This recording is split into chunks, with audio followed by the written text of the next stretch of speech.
आशीष चतुर्वेदी से। आशीष जी, ये बात सही है कि आज बैंक निफ्टी बहुत बुरी तरह से पिटा, है ना, तो दोष मढ़ सकते हैं उसके ऊपर कि उसने ही सब पूरे मार्केट का मूड खराब किया।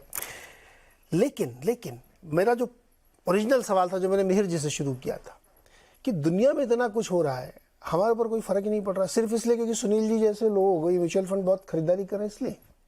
क्या आप भी तो उसमें थोड़ा बहुत कंट्रीब्यूट कर रहे होंगे? जी, तो नीरज जी सिर्फ सुनील जी बाइंग कर रहे हैं, मिहिर जी बाइंग कर रहे हैं, उसका इम्पैक्ट तो है ही, पर जो आप जीएसटी का पेमेंट कर रहे हैं इतनी जबरदस्त तरीके से, वो भी एक बहुत बड़ा कारण है कि किस तरह से जीएसटी का कलेक्शन है। ये एक बहुत ही वाइब्रेंट एनवायरनमेंट को शो करती है। इनफैक्ट मैं एक डेटा देख रहा था जहां पर पे लग्जरी गुड्स का जो सेगमेंट है, उसके अंदर में भी एक जबरदस्त आपको बाइंग होते हुए देखने को मिल रही है, जो कि कॉम्पेंसेटरी सेस के तौर पर समझा जा सकता है। जो कि कॉम्पेंसेटरी सेस जो है उसमें एक बहुत अच्छी बढ़त आई है, जो क्लियरली इंडिकेट करता है कि जो 28% और 18% जीएसटी जिन सेक्टर्स या जिन कमोडिटीज के अंदर में लग रहा है, वहां पर पे अच्छी बढ़त आ रही है। तो ये कंजम्पशन एनवायरनमेंट को क्लियरली इंडिकेट करता है। अब जहां तक के बाजार की बात है, आप ये देखिए 2.5 लाख करोड़ की एफआईआई की सेलिंग जो पिछले 18 महीने में रही, उसके बावजूद भी बाजार का जो करेक्शन था वो हार्डली 7-8% का करेक्शन रहा। और कहीं ना कहीं उसके बाद आपने बेस बनाना शुरू किया, तो जो बाहर के ग्लोबल कंसर्न्स थे उसको बहुत ही अच्छी तरह से मार्केट ने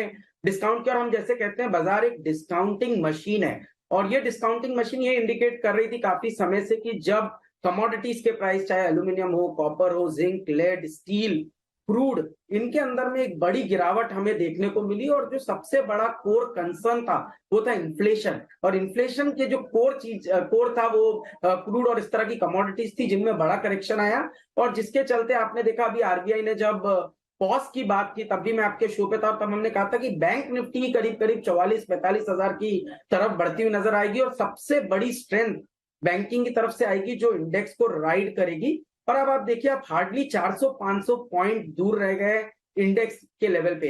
तो मेरे हिसाब से करेक्शन तो कहीं था ही नहीं, इनफैक्ट एक बहुत सस्टेन्ड अपमूव हमने देखा।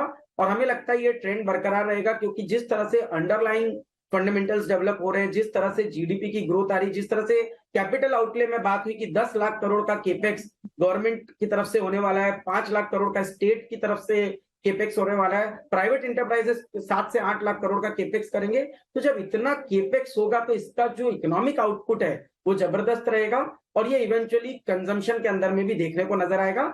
तो ये सारे जो फैक्टर्स हैं, और साथ ही साथ जो अभी मीर जी ने बात की, क्रूड जो कहाँ एक समय पे $110-120 से आज $80 के आसपास ट्रेड कर रहा है, तो ये एक बहुत ही पॉजिटिव साइन है हमारे लिए। इन्फ्लेशन को, मार्जिन हमारे इंप्रूव होना शुरू हो जाएंगे यहाँ से। तो इसको देखते हुए मुझे लगता है कि बहुत जल्द आप नए ऑल टाइम हाई की तरफ बढ़ते जाएंगे। और इंडिया जो कि एक बड़ी ग्रोथ स्टोरी है, वहां पर पे मेरे हिसाब से एफआईएस का फ्लो जैसे ही शुरू होगा, आप देखेंगे एक बहुत बढ़िया ट्रेंड मूव बाजार के अंदर में बनता हुआ नजर आ जाएगा।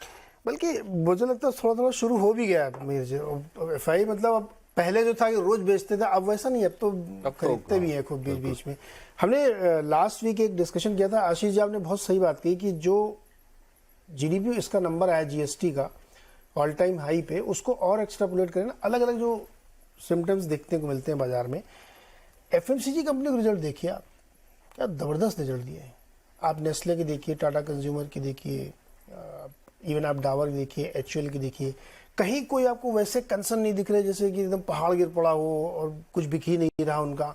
सब बढ़िया बिक रहा है और बढ़िया ग्रोथ दिखा रहे हैं। तो वो भी एक है कि ब्रॉडर जो आपका टियर 2, टियर 3, 4 और रूरल इलाके, वहाँ से भी ग्रोथ आ रही है। तो ये मान लेना ठीक रहेगा कि ये भाई छोटा मोटा करेक्शन था, भी डरने की जरूरत नहीं, न्यू हाई बन के रहेगा इस बार। हो सकता है, बिकॉज हम देखें तो निफ्टी का जो लेवल है 18,000 का, वो एक साल पहले का ही लेवल है, लेकिन जो निफ्टी का अर्निंग्स है वो 15-20% ग्रो कर दिया ना। तो निफ्टी का जो वैल्यूएशन काफी रीजनेबल हो गया compare to 1 year back. Okay, तो ये है।